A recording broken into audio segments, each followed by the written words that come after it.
بسم اللہ الرحمن الرحیم۔ صاف دل انسان کی 5 نشانیاں۔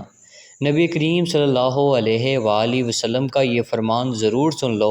بخاری شریف کے باب الادب المفرد میں حضرت اسماء بنت یزید رضی اللہ تعالی عنہا بیان کرتی ہیں کہ نبی کریم صلی اللہ علیہ وآلہ وسلم نے فرمایا، اچھے انسان کے اندر یہ 2 نشانیاں ہوتی ہیں جبکہ برے انسان کے اندر 3 نشانیاں پائی جاتی ہیں۔ ناظرین، انسان کی 5 نشانیاں کون کون سی ہیں اور ہمارے پیارے نبی کریم صلی اللہ علیہ وآلہ وسلم نے اچھے انسان کی کون کون سی نشانیاں بیان فرمائی ہیں، ساتھ ہی ساتھ برے انسان کی کون کون سی نشانیاں بیان فرمائی ہیں۔ محترم بھائیوں اور بہنوں، سب سے پہلے بات کرتے ہیں کہ صاف دل انسان کی 5 نشانیاں کون کون سی ہیں۔ ماہرین نفسیات کے مطابق صاف دل انسان میں یہ 5 نشانیاں پائی جاتی ہیں۔ نمبر 1، ایسا شخص جو بہت جلد جذباتی ہو جاتا ہے، یعنی جب اس کے سامنے کوئی غلط بات کی جائے تو اس کی بات سے وہ قطع نظر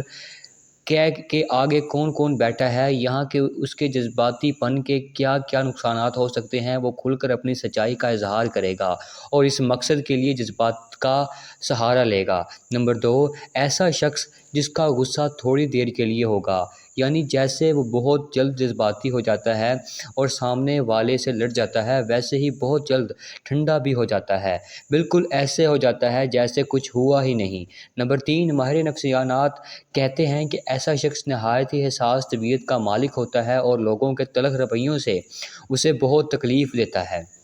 یعنی ایک صاف دل انسان جب کسی تلخ رویے دیکھتا ہے تو اندر سے ٹوٹ جاتا ہے۔ نمبر 4، ایسا شخص جو ہر رشتے کو دماغ کے بجائے اپنے دل سے نبھائے گا، یعنی جس کے ساتھ تعلق نبھائے گا، دل سے نبھائے گا، پورے کا پورا اسی کا ہو جائے گا اور ہر دم اس کی خیر اور بھلائی کے لیے بے قرار رہے گا۔ نمبر 5، ماہرین نفسیات کے مطابق ایک اچھے اور صاف دل انسان کے 5 نشانیاں یہ ہیں کہ ایسا شخص کبھی کسی کے دل میں اپنے لیے وہ خلوص اور وہ محبت نہیں جگا پائے گا جو وہ دوسروں کے لیے محسوس کرتا ہے، جبکہ اس کے برعکس چالاک، ہوشیار، مکار اور چاپلوس قسم کے لوگ سب کے پیارے ہوتے ہیں۔ محترم ناظرین، یہ وہ 5 نشانیاں ہیں جو ایک صاف دل انسان کے لیے ماہرین نفسیات بتاتے ہیں۔ آئیے اب آپ کو کائنات کے سب سے بڑے امام اور پیشوا نبی آخر الزماں حضرت محمد صلی اللہ علیہ وآلہ وسلم کی زبان اقدس سے جانتے ہیں کہ اچھے اور صاف دل انسان کی کیا خوبیاں ہیں۔ امام بخاری رحمۃ اللہ علیہ نے ایک کتاب الادب المفرد میں لکھا ہے کہ حضرت عثمان رضی اللہ تعالی عنہ فرماتی ہیں کہ ایک دن کا جناب رسول اللہ صلی اللہ علیہ وآلہ وسلم نے فرمایا، کیا میں تمہیں تمہارے اچھے لوگوں کے بارے میں نہ بتاؤں؟ صحابہ رضوان اللہ علیہ اجمعین نے عرض کیا، یا رسول اللہ صلی اللہ علیہ وآلہ وسلم، ضرور آگاہ فرمائیں۔ جناب نبی کریم صلی اللہ علیہ وآلہ وسلم نے فرمایا، وہ لوگ جنہیں دیکھا جائے تو خدا یاد آ جائے، یعنی جن لوگوں کو دیکھ کر خدا یاد آ جائے وہ تم میں سے اچھے لوگ ہیں۔ ان کی 2 صورتیں بیان کی جاتی ہیں۔ پہلی صورت یہ کہ وہ اللہ تعالیٰ کے نیک بندے ہیں جن کی عبادت، نیکی اور تقویٰ کی جھلک ان کے چہرے پر نور کی صورت میں دکھائی دیتی ہے اور انہیں دیکھ کر دل میں خطا ہے کہ اس قدر بارونق اور پر نور چہرہ کسی اللہ والے کا ہی ہو سکتا ہے۔ عام طور پر انسان کے اندر کی کیفیات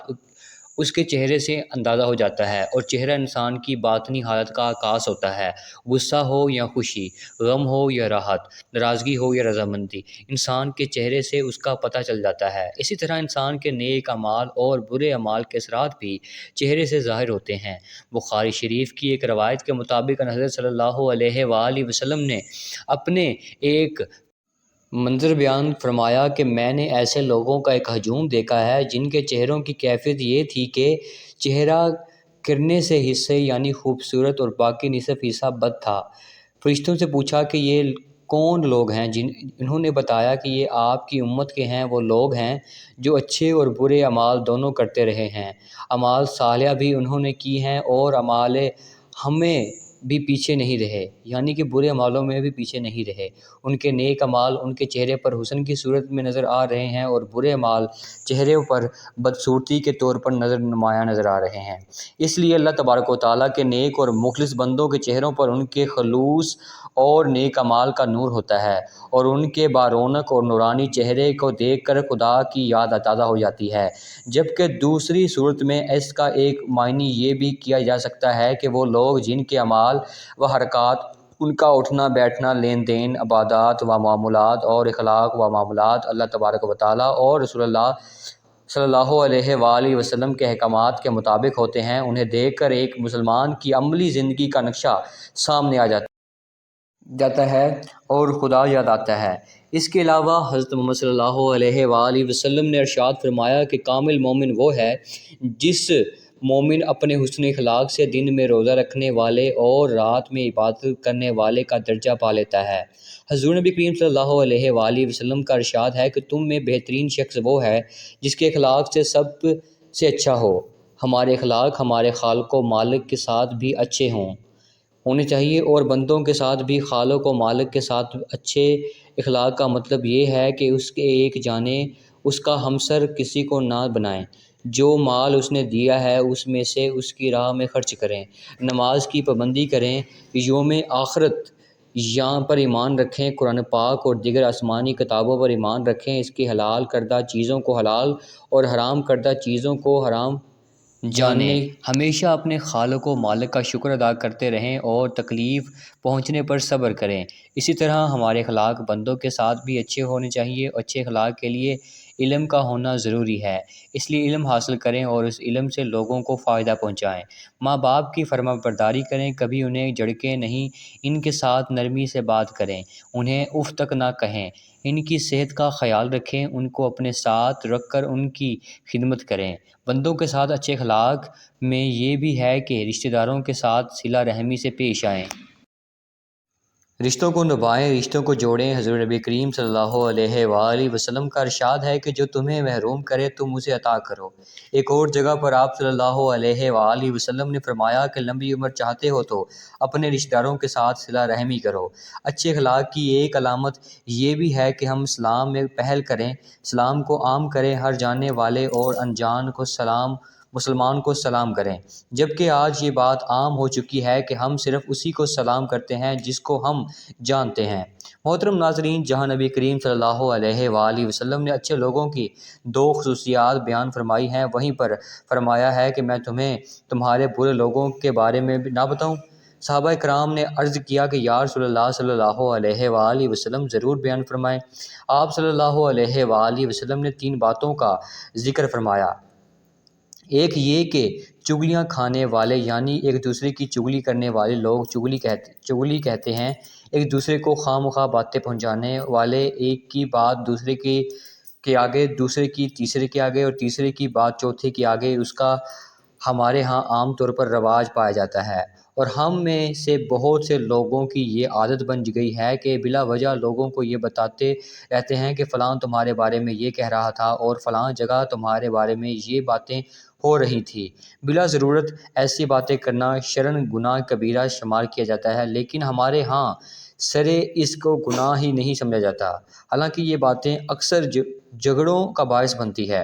ہمارے معاشرے میں ہونے والی باہمی تنازعات اور جھگڑوں کی وجہ تلاش کی جائے تو اکثر تنازعات کے پس منظر میں کوئی نہ کوئی چغلی کار فرما ہوتی ہے،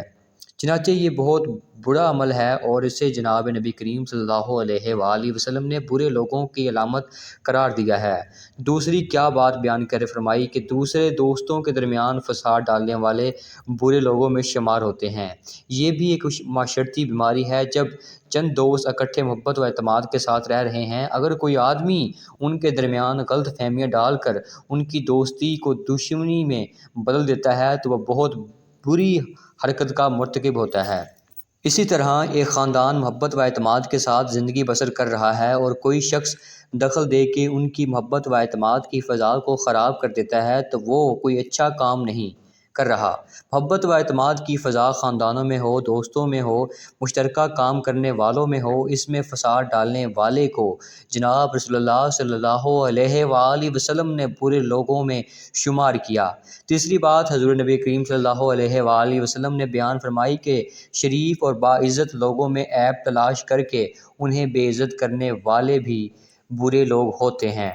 عیب اور کمزوری سے کوئی شخص پاک نہیں ہے، لیکن اللہ تعالیٰ نے اپنے فضل و کرم کے ساتھ اکثر لوگوں پر پردہ ڈال رکھتے ہیں۔ اب ایک عزت کے ساتھ زندگی بسر کر رہا ہے، لوگ اس کا احترام کرتے ہیں اور اسے اچھا آدمی سمجھتے ہیں، لیکن کوئی شخص بلا وجہ اس کی ڈو میں لگا ہے کہ اس کی کوئی نہ کمزوری ہاتھ لگے اور اسے بے عزت کیا روں۔ اس کا کوئی عیب میرے علم میں آئے تو اس کا پروپیگنڈا کر کے اس کی عزت کو خراب کروں، خاص طور پر معزز و شریف لوگوں کے حالات کا تجسس کر کے ان کے عیب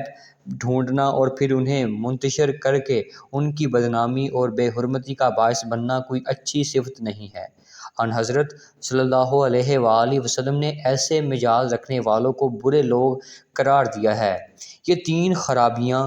آج ہمارے درمیان موجود ہیں، اور چونکہ ہم ان کے عادی ہو گئے ہیں اس لیے ہمیں یہ محسوس نہیں ہوتی اور ہم بلا تکلف یہ حرکتیں کرتے چلے جاتے ہیں۔ ہمیں جناب نبی کریم صلی اللہ علیہ وآلہ وسلم کے اس ارشاد گرامی کا بار بار مطالعہ کرنا چاہیے،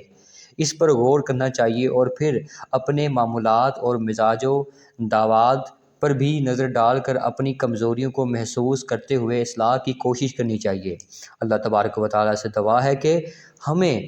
ان بری معاشرے کی برائیوں سے محفوظ فرمائے اور ہمیں ان لوگوں کے راستے پر چلنے کی توفیق عطا فرمائے جن کو نبی کریم صلی اللہ علیہ وآلہ وسلم نے لوگ قرار دیا ہے۔ تمام مسلمان بہن بھائیوں سے درخواست ہے کہ ایک مرتبہ نبی کریم صلی اللہ علیہ وآلہ وسلم کی ذات اقدس پر دل کی گہرائیوں سے درود و سلام بھیجیں۔ تمام احباب سے گزارش ہے کہ اللہ کے 99 ناموں میں سے ایک نام ضرور کمنٹ باکس میں لکھیں۔ شکریہ۔ اللہ حافظ۔